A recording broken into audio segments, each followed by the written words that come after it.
দুপুরে কিছু নাকে মুখে গুজে দিয়ে বেরিয়ে পড়েছি বাপের বাড়ির উদ্দেশ্যে। সোজা চলে এসেছি স্টেশনে।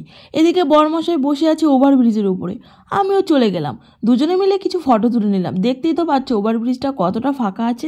তা যাই হোক, ওখান থেকে ট্রেন ধরে চলে আসলাম সোজা মায়ের বাড়ির দিকে। জায়গাটা যেহেতু নতুন তাই বাবা আমাদেরকে নিতে এসেছিল।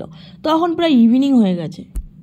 রাস্তায় যেতে যেতে দেখি কি সুন্দর মেলা বসেছে, আর এদিকে অন্ধকার, ব্লু স্কাই, আর সামনে হেঁটে যাচ্ছে আমার ফাদার।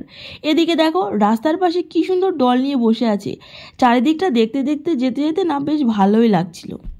এইভাবে যেতে যেতে আমি পথ গুনছিলাম কখন গিয়ে পৌঁছবো।